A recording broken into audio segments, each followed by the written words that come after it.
Good evening. So welcome to our Level 3 Advanced Synoptic revision session. My name is Ben Bullman. I am a director and tutor at First Intuition. And in this evening's session, we're going to be looking at some written tasks that you will have to potentially deal with in your Level 3 Advanced Synoptic. So I'm just going to share my screen. If you bear with me 1 second, I have prepared 3 mini tasks. Now, like I always warn students at this stage, these are not tasks that have been prepared by the AAT. These tasks have been prepared by me as a tutor. They do not replicate the AAT sample assessment, but they give you an idea of some of the ways that the written tasks might be posed to you. So this is not a direct copy of what the assessment will look and feel like, but hopefully it will give you a bit of insight and a chance to maybe practice your written technique. Because up until now in your AAT journeys, you haven't actually had to write sentence answers to explain yourself, and it is a different style and requires you to just think slightly differently. Bearing in mind these are human marked. The reason that you get your weight for your advanced synoptic results is once you finish the assessment, your answers go off to AAT assessors and they will read your written answers in the first part of the exam, but they will also review your spreadsheets that get uploaded for the second part, and they read them and mark them and assess them as real people. So that takes some time, hence the wait for the result. But it also means you need to consider your answers will be looked at by somebody else. And that means if you can present your ideas in a way that comes across well, that is clear, that is understandable, if you can get the assessor on your side, they are more likely to kind of award you the credit that I'm sure your knowledge will require. Right, so I've got 3 tasks. I've actually uploaded them for this evening in Excel so I can type, because my handwriting's a bit sketchy. In the exam, you will have these to kind of type. It won't be in the Excel bit, the second half of the exam, that you do your typed answers. This comes in the first part of the assessment, and it will use the AAT normal exam software. You will just have an open box that you can type into. Shall we get going and have a look at our first ethics task for this evening? So on the screen, hopefully you can see my mini scenario, but I will read it back to you as well. It says you work for a large firm of accountants. The firm have been approached by Ago Veg Limited to act as their accountant and tax advisor. You already act for their biggest competitor, Joe Crops Limited. In the text box below, explain which ethical principles this challenges, including the steps you should take before acting for Ago and any safeguards your firm should consider. Right, what you've got to think about really is 2 things at this stage. What you've been asked to do. So you can see here we've been asked to explain which ethical principles this challenges. So we're going to have to get our ethical principles into our answer, and then also think about steps you should take before you go and act for this client. So I'm just going to highlight those. Now you can't do this in the exam, but one of the first things I would encourage a student to do is to actually look at the requirements. If you know what you've been asked for, you can make sure that you give an answer that does actually answer the question. So we're thinking about which ethical principles we need to cover off in this scenario. More about that in a minute. But also steps you should take and any safeguards your firm should consider to handle this situation. Right. My first question to you, if you're watching the recording, you can play along at home and shout out. If you're with me live, you can type into the chat box. Anyone know, before we get into the ethical principles, what we call this situation? We are in the potential situation that we're going to act for 2 separate businesses that are in competition with each other Fantastic, Nadia and Valerie and Sarah and Ruth, and now Victoria, they're all coming through. Too many for me to mention. This is what we call a conflict of interest. Now, at this stage in your assessment, what I would be doing is just thinking about some of the key terms. You can do this one of two ways. Some assessment venues are still allowing you to have a piece of paper on your desk that you can make some notes on. If you're allowed to do that, have a piece of paper and start making some notes. If you haven't, you have got the text box that you're going to be typing into. Now, I would start writing down some of the thoughts that are coming to my head because I can use these in my answer in a moment. So conflict of interest is a term I need to get into my answer. If we're thinking about the principles this challenges, and I've already seen some in the chat box tonight, if you're watching the recording play along at home, shout out which principles of our ethics you think this situation might challenge. Fantastic guys coming through in the chat box. I've seen confidentiality. And I've also seen objectivity.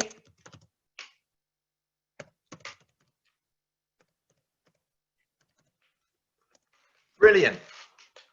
Now, at this point, we're getting a bit of a structure for an answer, aren't we? And you can see by me typing it in, I have now got the ability to go back and edit it. Just watch for this in the software. Obviously, as I said, tonight I'm doing it on Excel just so I can type it and show you. For this part of the exam, you won't be using Excel. That comes for the 2 spreadsheet tasks for the second part of the exam. This will just be a text box on the screen. Just make sure if you then start typing stuff that you're not overwriting bits that you've already written in. But you should be able to type. You should be able to structure an answer. So I've got 3 headings. Now, just typing those 3 terms is not going to get me the marks, although I want to make sure they are included in my answer. So now underneath, I can go and just add a bit of detail. Conflict of interest, I would potentially leave in there as a heading, and then underneath I would write, by acting for 2 competing businesses, we are presented with a conflict of interest. This is allowed, but we need to be aware of the issues it can present and put in place some safeguards to manage the situation. First sentence. Now, spelling will not be picked up. Don't panic if you are a poor speller.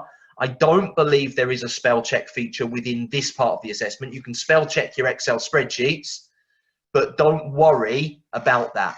But just read it back. You will have time. Just read it back and make sure that makes sense. By acting for 2 competing businesses, we are presented with a conflict of interest. This is allowed, but we need to be aware of the issues it can present and put in place some safeguards to manage the situation.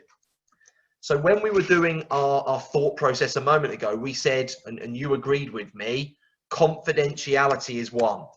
I would suggest using headings. I just think it makes you structure your answer and avoids you either duplicating bits or kind of combining 2 things in the same sentence. I just think it gives you a bit more structure and probably prompts you to make it a bit longer. You'll actually write a bit more under each separate heading rather than putting confidentiality and objectivity in the same sentence. That's going to strengthen your marks. Also, quite selfishly, as someone that marks a lot of student mocks and having spoken to real assessors, it makes it easier to mark as well because it clearly identifies the separate points that they will have some form of checklist that they're ticking off to. Right, confidentiality. So an ethical principle that this situation presents is confidentiality. Now, don't just stop there. We've got to say why. Why, if we act for two businesses that are in competition with each other, do we get an increased risk of breaching confidentiality? What might we do? Shout out at home if you're watching me on catch up. If not, you can type into the chat box. Why does this situation potentially throw up confidentiality issues? Brilliant, Nadia. That's perfectly put. There's a possibility that confidential info could be passed from one client to another. So let's put that. There is a possibility confidential information may be passed from one client to another. Here, this info is more sensitive if they are competing against each other, e.g. pricing, trade secrets, etc. Perfect. Absolutely perfect. So we're not saying we would deliberately go and leak this information, but there is a risk we might just accidentally share it without even really thinking what we are doing. Perfect. Objectivity was the next one. Why would this potentially challenge another ethical principle of objectivity? What might we be to one of these businesses, or at least be perceived to be? Bias. Brilliant. So the scenario also risks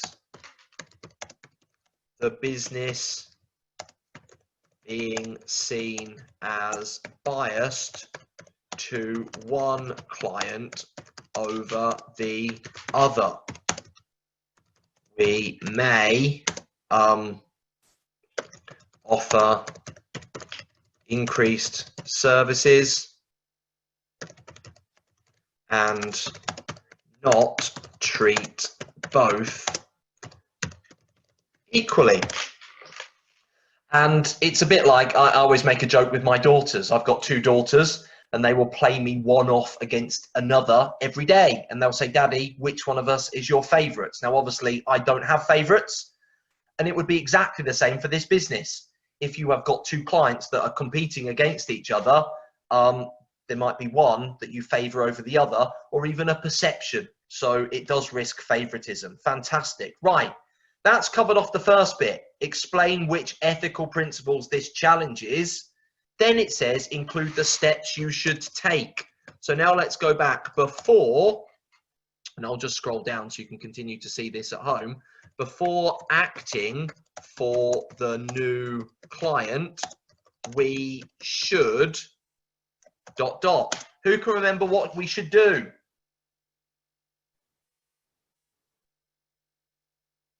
Separate staff working on a separate account, different teams exactly, seek permission, contact them, inform the other. Let's start with that one then. That's really the first one. We should say before acting for the new client, we should inform both to ensure they are aware of the potential conflict.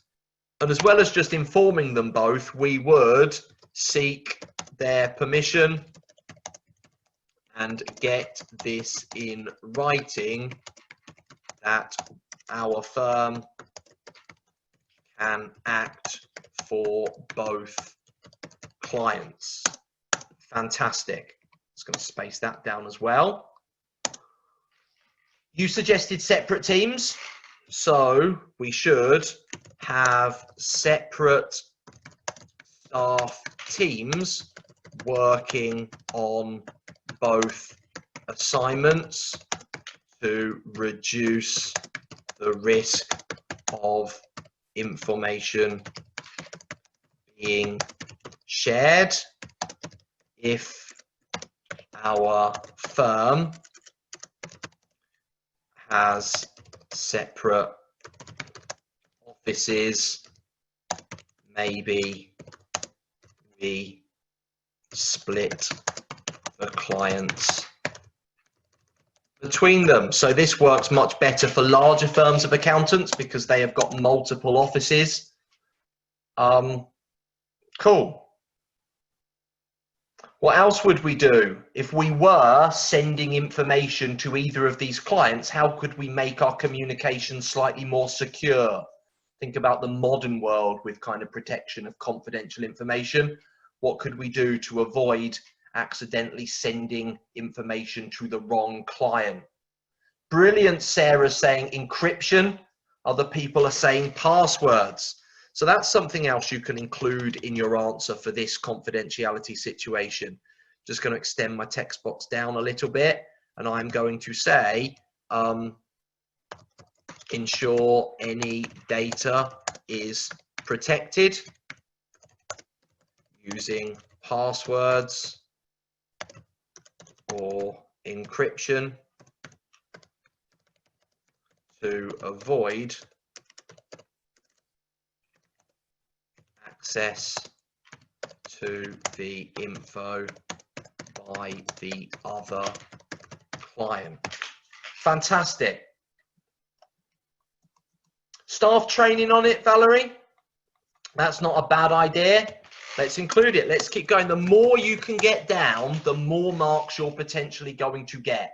So try and think on your feet and think of as many different points. They don't take marks away, so you might as well put down as many of them as possible. Staff training on the importance of confidentiality. What could we get our staff to sign to say they're going to take their confidentiality duties more seriously? Anybody? Sarah's saying an NDA non-disclosure agreements. So maybe ask staff to sign legal confidentiality agreements. Right. Now, what I would suggest you do in the assessment is just go back, and I appreciate you're against the clock, but hopefully, remember you can't end, well, you can end the first part early, but it doesn't add the time onto the spreadsheet, so you might as well take your time with the first part of the Advanced Synoptic assessment. Just go back and read it back. And as I'm reading it back, what I'm doing is kind of almost marking it in my head. Conflict of interest, I think I'm going to get 1 mark just for getting the right term. And then I've explained it. We need to be aware of the issue, but it is allowed. I think I'm getting 2 marks for that bit. Then I'm getting another mark for confidentiality and another mark for me saying there is a risk of the possibility of sharing information. I think I've got 4 marks at that point. Another mark for getting objectivity into my answer, but then another mark for explaining why I think I might be biased. Then I'm going to get a mark for informing both clients. I'm probably going to get another mark for saying I would get that in writing. I'm going to get another mark for separate teams. I'm going to get another mark for password protecting. I'm already up to 10 marks. By this point, I think I've passed the task. And staff training, another mark, probably even another one for confidentiality agreements. I think there is at least 12 mark scoring points that an assessor could award me credit for in that answer. Hopefully you can see. Can you see how that's presented on the screen? If I'm now the assessor that this comes through to me to assess, actually I can see very quickly this person is going to get the marks and pass because it's well laid out. There is clearly enough separate points there. It's easy to follow, but just take a bit of care. I appreciate in an exam situation that's easier said than done. It's not me just sitting having a chat with you guys in my living room on a Wednesday. You've got the nerves, you've got the time pressure. I will send out a copy of all of these after. So if you're on the email distribution list, I will send out the answers that you can have a look back over. But just notice how it's, yes, about the content. Clearly, you've got to use the right terms and communicate the answers, but also think about how it looks, how you've presented it. Have you separated your points? Cool. Is that useful? Who's now more excited about the written tasks? Who thinks actually the written tasks, if I know my stuff, I've just got to kind of relate it back to the scenario and think about putting in more points than you would naturally think of. I think too many students take it as a bit too literal and answer it quite short. But what you've got to do is just kind of develop your answers, expand a bit. Right. Second task for this evening, another ethical one. Let's move on. Cool.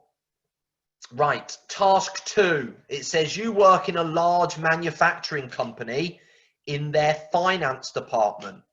Your line manager has asked you to prepare the annual CapEx budget. Who can remind me in the chat box or shout out at home, what does a CapEx budget look at? When would we use a CapEx budget? Capital expenditure, yeah, for the purchase of property, plant and equipment, the big ticket items, the big assets. And you've been asked to prepare the annual capital expenditure budget. Who thinks the capital expenditure budget is quite an important document and quite a big piece of work for someone to do?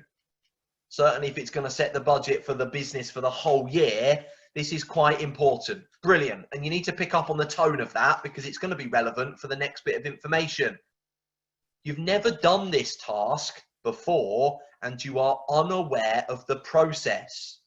Right, requirement, explain which ethical principle. Now, what do you note differently this time with regards to what we've been asked for?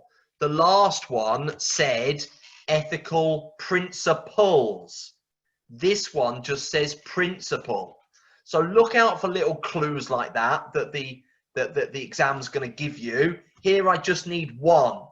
But that makes it very important you get the right one and how you should respond to your manager. Brilliant.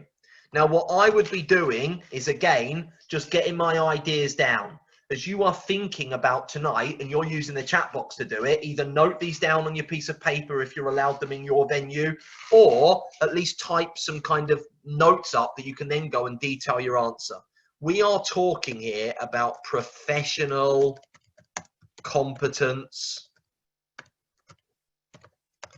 and due care. But we need to kind of think beyond that a bit. We'll talk about that in a moment and we can add some detail to our answer. CapEx is a big exercise, so we can maybe try and get that in. Very important for the whole business. If we've never done it before, what do we risk? What do we risk in our work if this is the first time we've done something? Mistakes, brilliant. So it risks errors, and we think they could have a significant impact on the business.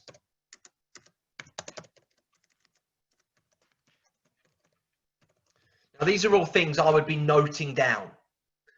Haven't even got onto how we should respond to our manager yet, and I'm going to go back and write the detail of this bit before I move on and do the second part. So professional competence and due care, I'm going to make that my heading, and I'm going to say having never done the CapEx budget before, I lack the skills and experience to perform this task on my own. Fair comment, fair statement. Then I can play into the next bit. Capital expenditure budget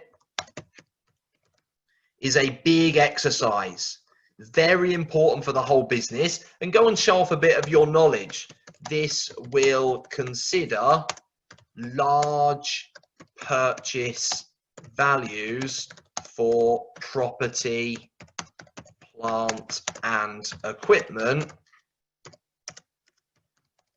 and is being set for the whole year. What did we say next? Mistakes, significant impact on the business. So let's say having never done this task before, there is a high risk of mistakes and therefore potential for errors in the budget due to the amounts involved and the fact the budget is for the whole business year.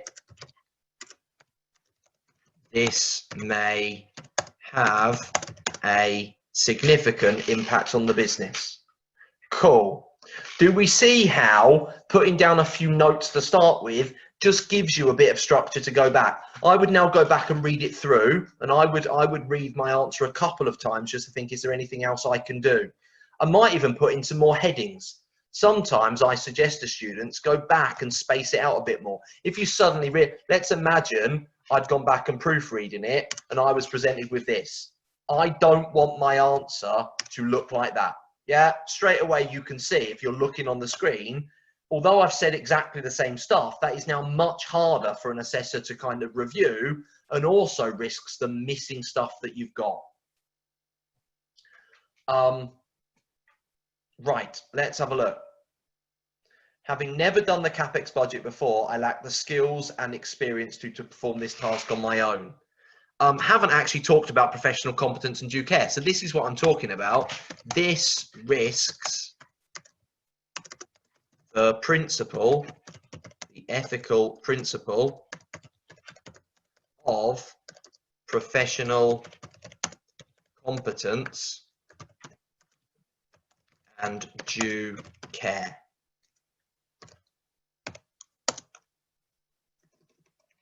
CapEx is the whole business. So let's put here the fact that we have got a big task. Maybe that's my heading. CapEx budget is a big exercise for the whole business. And then I'm going to put in another heading and space it out even more. I'm going to put another space in here and say potential for mistakes. Now, I'm just warning you, obviously, I've said it a few times this evening, I'm going to say it again. I'm doing this evening on Excel. This part of the exam, you will not be using Excel, and just watch for this. I've had students comment before that occasionally when you are typing into the text box into the AAT exams, it actually starts overwriting some of the text you've got. So just watch. What you don't want to do is just go and start adding stuff in here and then suddenly realize it's replacing stuff you've got. Kim's saying this happened to me. Just watch for that, guys. Just watch for that. So be careful and just keep an eye on the screen. So what I'm saying is if you sometimes clicked in here and started typing, I can type and add stuff in and it's moving everything else down. But sometimes it starts actually over typing what you'd already got into your answer. So just make sure it's not doing that. Just be careful. Yeah, just be careful is all I am saying on that one. But have a look at it. You can adjust it. Shouldn't be a word limit. If you reach the word limit, Ruth, you really have written loads and loads and loads. Right, haven't finished the question yet then. This is another big mistake students make, leaving it there and thinking, well, that will do, but I've only actually answered half the question. Explain which ethical principle this challenges, and now we've got to how you should respond to your manager. Right, let's go back then. So I'm going to say in response, just going to scroll down so you can see it on the screen. Bear with me 1 second. So in response to my manager, I would speak to them immediately. You don't want to waste any time because this is a very important thing to do. And tell them I have never been involved with the CapEx budget before. I therefore feel I lack the experience to complete this to the standard required. That's what we've got to say, but we need to elaborate. We need to do more. What could we ask our manager for? We're saying, look, I'm a bit uncomfortable about doing it. What could I now ask for? How could I actually be still supportive? Brilliant. Some training. I would request some additional training on the budget process. I would ask to work alongside someone more experienced to supervise my work and hopefully guide me on the correct process. And finally, I would want my work fully reviewed to identify any mistakes made before the CapEx budget is finalised. Now, they were just some ideas that you were shouting out at me. Again, can we see? Let's go back and review our answer. If I was an assessor looking at this one, straight away, I get a nice feeling. I think, do you know what? This one looks like it's going to pass. You need to put in the extra bits of detail.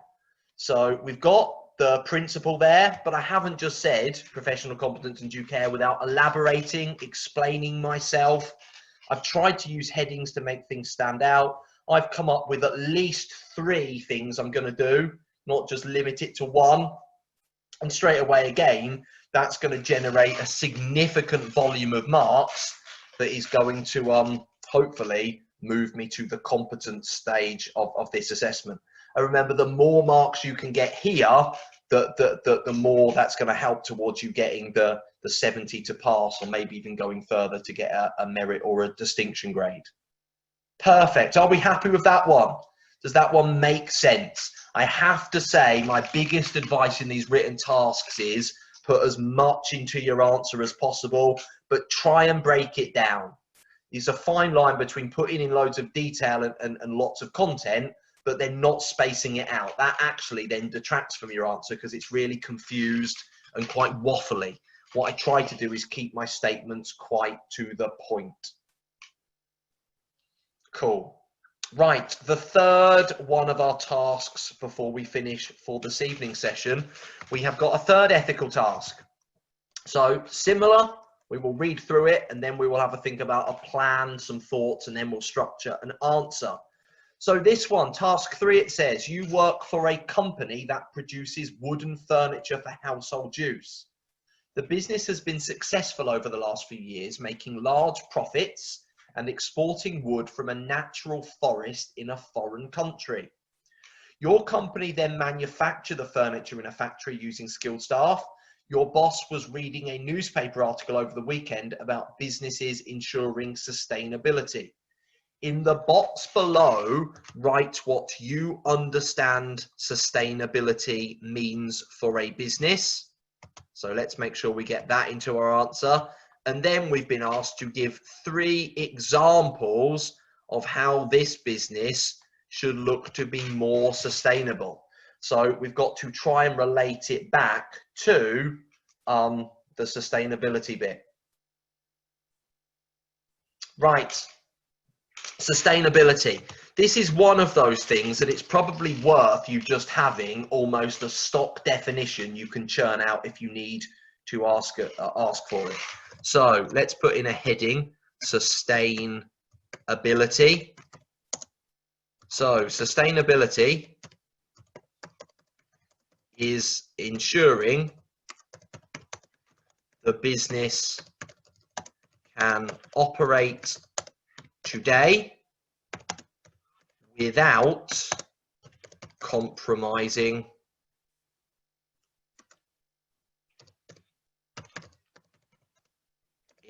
and I've spelled compromising wrong. Again, you won't be marked down for spelling, so don't worry. As long as it's readable, you will be fine. Without compromising its ability to continue for future periods.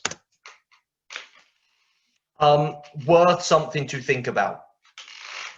Brilliant. I'm seeing some ideas coming through in the chat box, and you might be shouting at home. People are talking about people, they're talking about profit, they're talking about planet. So let's include that. Often businesses consider sustainability for their finances. So if we're thinking about the P's, that's profit. Their social aspects, so their people, and also the environment,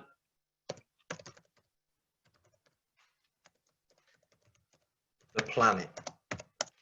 Brilliant. And what you've done there is just expanded that definition, just given a bit more detail. This is called, and congratulations, Babita, I'm going to name check you, the triple bottom line. Fabulous. So now we've got a nice introduction. We've definitely got across what we understand about sustainability, but we've done more than just a stock definition. We've expanded it. I like you to talk about the triple bottom line, understanding that there is financial sustainability, there is social sustainability, and there is environmental. Now we've been asked to give 3 examples of how this business should look to be sustainable. Now this is where you need to use the clues in the scenario. So you've got to think, right, what does this business do and what might they be using up today that will actually mean they haven't got enough of it to operate in the future? So it says they make large profits. They export wood from a natural forest. I think there's a big clue, and the clues have got to be in the scenario. So again, you can't do this in the exam, but I'm just going to highlight natural forest. I think that's important. They get their wood from a forest. We'll think about sustainability for that one in a minute. But let's think about all 3 of our ideas before we go and write our answer. In fact, what I would be tempted to do is just note down my ideas here so I can go back and add the detail.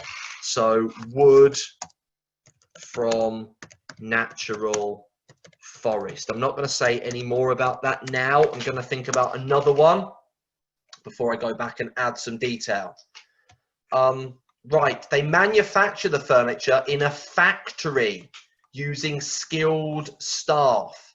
Well, I think there's 2 there. Manufacturing in a factory. What do factories require to power the stuff, the machines that are going to make the furniture? Energy. So let's think about manufacturing requires energy, and we'll go and talk about that in a moment. Brilliant. And finally, in that same sentence, it says using skilled staff.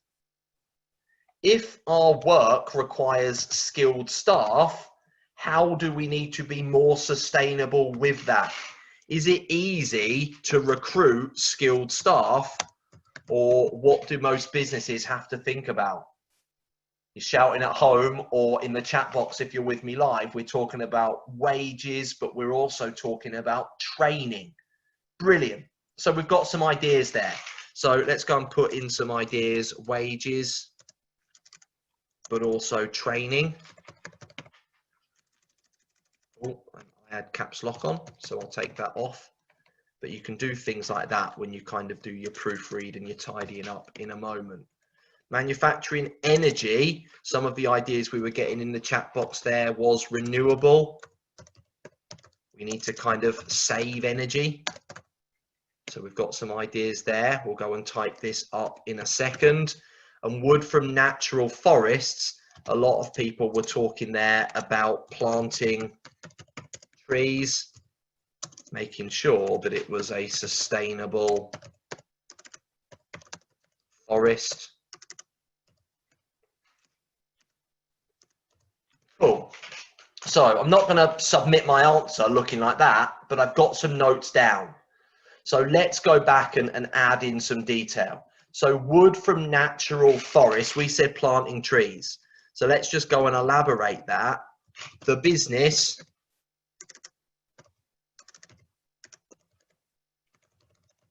should look to get wood from forests where trees are replanted.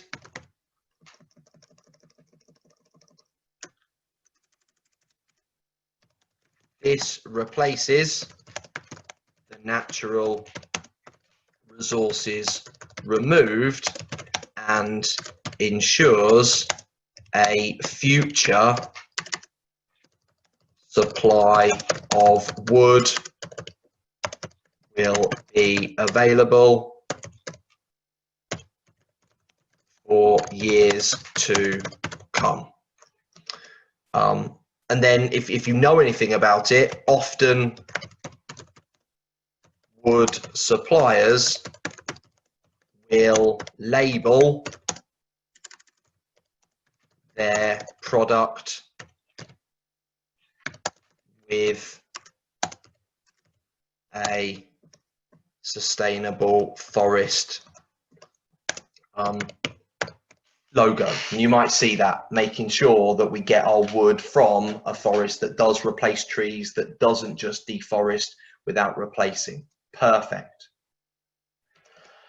Okay, we've got manufacturing requires energy. So the factory will require energy to operate its machines. We should ensure this is from renewable energy sources. Who can give me an example? Shout out at home or type into the chat box. What might be an example you can quote for renewable? So maybe solar panels could be installed, or a wind turbine placed on site. As well as that though, the business should look to conserve energy. The business should actively look to save energy. This may be via more efficient machines or policies to switch off power when not in full use, e.g. lights in the factory. Quite often they might be on sensors that mean they don't go off, or sorry, that they do go off, they don't stay on all of the time if people don't require them. Brilliant. Now, I'm putting in more ideas than you'd probably need, but it gives you a good basis. Try and put in as much detail if you're asked to suggest practical things like this as you possibly can do. Right, last bit, we have got some sustainability for skilled staff. So, to ensure the business retains the skilled staff needed to manufacture furniture in the future, the business should pay a fair wage to avoid staff leaving and working elsewhere, but also the business should provide training to ensure the skills are passed on to new employees, and maybe they could look to setting up an apprenticeship scheme. And that was something that I saw suggested in the chat box. Forgive me, I can't remember now who suggested it, but really, really well done. And what we've done, if you look at our answer then, is actually put in quite a lot of detail. Now, you probably wouldn't need all of those details, but again, the more you can include, the better. We've got 3. If they've asked for 3 specifically, I wouldn't be scared to number them. I think if they've asked for a specific number of points, that is absolutely fine. And so by numbering them, we've at least made it a bit clearer that here are my 3 for the assessor. And then we've put in lots of detail. How do we find that one? Do we think that's okay? Look at the amount of content I've got there. Now, we have done all 3 of those tasks this evening in less than 40 minutes. So that gives you an idea of how long. You've just got to try and structure it, put in as much detail as you possibly can do, use headings, plan your answer, watch for that overwriting in the boxes. I hear from students a lot that they suddenly realized I went to type in a bit more, was looking down at my fingers, and then looked up and realized I'd just deleted half of my answer. Try to stick to the point though. Thank you for joining me this evening. Hopefully you found this revision session useful. Look out for my future sessions. If you are sitting your assessment in the next week, really, really good luck. I'm sure it will be fine. Make sure that your spreadsheet tasks get uploaded. Watch the clock and manage your time. And best of luck. Thank you very much. Stay safe, everybody, and take care. Goodbye.